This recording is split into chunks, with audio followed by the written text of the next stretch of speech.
രാവിലെ ഉണർന്ന് ഫോൺ നോക്കുമ്പോൾ താൻ ജോലി ചെയ്തിരുന്ന സ്ഥാപനം തന്നെ പുറത്താക്കി എന്ന് അറിയുന്നതിലും വലിയൊരു ആഘാതം വേറെയുണ്ടോ? നിങ്ങൾ വർഷങ്ങളോളം വിയർപ്പൊഴുക്കി കെട്ടിപ്പടുത്ത ഒരു കരിയർ വെറും ഒരൊറ്റ ഇമെയിൽ കൊണ്ട് അവസാനിക്കുമെന്ന് ചിന്തിച്ചിട്ടുണ്ടോ? അതും നിങ്ങളെ പുറത്താക്കാനുള്ള തീരുമാനമെടുത്തത് നിങ്ങളുടെ ബോസ് അല്ല, മറിച്ച് ആർട്ടിഫിഷ്യൽ ഇന്റലിജൻസ് എന്ന വില്ലനാണെങ്കിലോ?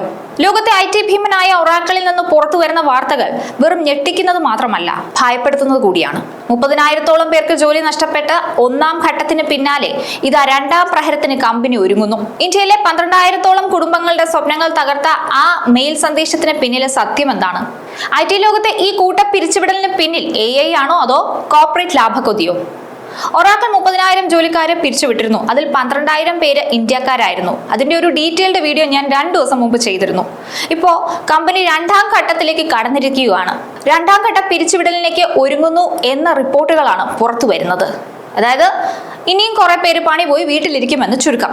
ഒന്നാം ഘട്ട പിരിച്ചുവിടലിനെ പറ്റിയിട്ടുള്ള ഡീറ്റെയിൽഡ് വീഡിയോയുടെ ലിങ്ക് കമന്റിൽ ഇട്ടേക്കാം. ആവശ്യമുള്ളവർ അതൊന്ന് കയറി കണ്ടു നോക്കൂ. പുതിയ സാങ്കേതിക വിദ്യകളും ആർട്ടിഫിഷ്യൽ ഇന്റലിജൻസും തൊഴിൽ വിപണിയെ മാറ്റിമറിക്കുമ്പോൾ ലോകത്തെ ഏറ്റവും വലിയ സോഫ്റ്റ്വെയർ കമ്പനികളിൽ ഒന്നായ ഒറാക്കിളിൽ നിന്ന് പുറത്തു വരുന്നത് ഏറെ ആശങ്കാകുലമായ വാർത്തകളാണ്.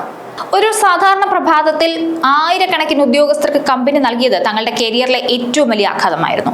മാർച്ച് 31-ാം തീയതി 6 മണിക്ക് വന്ന ആ ഷോക്കിംഗ് ന്യൂസ് ലോകമെമ്പാടുമുള്ള ഒറാക്കിൾ ജീവനക്കാർക്ക് വലിയൊരു ആഘാതമാണ് സമ്മാനിച്ചത്.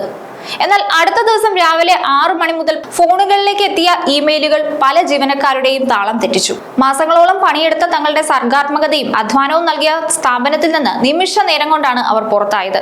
പുറത്താക്കപ്പെടേണ്ടവരുടെ ലിസ്റ്റ് AI സംവിധാനം ഉപയോഗിച്ചാണ് തയ്യാറാക്കിയതെന്നും റിപ്പോർട്ടിലുണ്ട്. ഒറാക്കിൾ ആകെ ജീവനക്കാരുടെ 18%, അതായത് ഏകദേശം 20,000 മുതൽ 30,000 വരെ പേരെയാണ് പിരിച്ചുവിട്ടത്. ഇന്ത്യയിൽ മാത്രം 12,000-ഓളം പേരുണ്ടായിരുന്നെന്നാണ് കണക്കുകൾ. Engineering, cloud operation, sales, cyber security എന്നിങ്ങനെ കമ്പനിയുടെ നട്ടെല്ലായ പല വിഭാഗങ്ങളെയും ഈ വെട്ടിച്ചുരുക്കൽ ബാധിച്ചു. അടുത്ത ഒരു മാസത്തിനുള്ളിൽ തന്നെ പിരിച്ചുവിടലിന്റെ രണ്ടാം ഘട്ടം ഉണ്ടാകുമെന്നുള്ള റിപ്പോർട്ടുകളാണ് ഇപ്പോൾ പുറത്തു വരുന്നത്. ഇത് ജീവനക്കാർക്കിടയിൽ കടുത്ത മാനസിക സമ്മർദ്ദത്തിന് കാരണമായിട്ടുണ്ട്.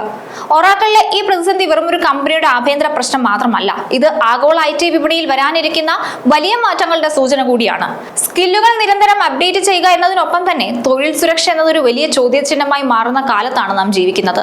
തൊഴിൽ നഷ്ടപ്പെട്ട ആയിരക്കണക്കിന് ആളുകൾക്ക് പുതിയ അവസരങ്ങൾ ലഭിക്കട്ടെ എന്ന് ആഗ്രഹിക്കുമ്പോഴും ലാഭം മാത്രം ലക്ഷ്യം വെക്കുന്ന കോർപ്പറേറ്റ് നയങ്ങൾ മനുഷ്യത്വത്തിന് എത്രത്തോളം വില നൽകുന്നു എന്നതുകൂടി ഗൗരവമായി ചിന്തിക്കേണ്ടിയിരിക്കുന്നു.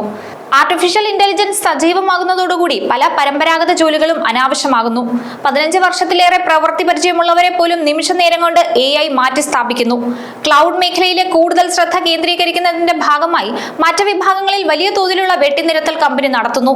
നിയമങ്ങൾ കർശനമായതിനാൽ പലപ്പോഴും പിരിച്ചുവിടലുകളുടെ പ്രധാന ഇരകളാകുന്നത് ഇന്ത്യയിലെ ജീവനക്കാർ കൂടിയാണ്. സാങ്കേതിക വിദ്യ വളരുന്നത് മനുഷ്യന്റെ പുരോഗതിക്ക് വേണ്ടിയാണെന്ന് നമ്മൾ കരുതുമ്പോഴും അതേ സാങ്കേതിക വിദ്യ മനുഷ്യന്റെ അന്നം മുട്ടിക്കുന്ന കാഴ്ചയാണ് ഒറാക്കിളിൽ നാം കാണുന്നത്. 15 വർഷത്തെ പ്രവൃത്തി പരിചയം പോലും ഒരു മെഷീന്റെ മുൻപിൽ നിസ്സാരമായി മാറുന്ന ഈ കാലഘട്ടം ഓരോ IT ഉദ്യോഗസ്ഥരും ഒരു മുന്നറിയിപ്പാണ് നൽകുന്നത്. സ്കില്ലുകൾ അപ്ഡേറ്റ് ചെയ്തുകൊണ്ട് തന്നെ മാത്രം നിലനിൽക്കാൻ കഴിയാത്ത വിധം തൊഴിൽ സുരക്ഷ ഒരു വലിയ ചോദ്യചിഹ്നമായി മാറിയിരിക്കുന്നു.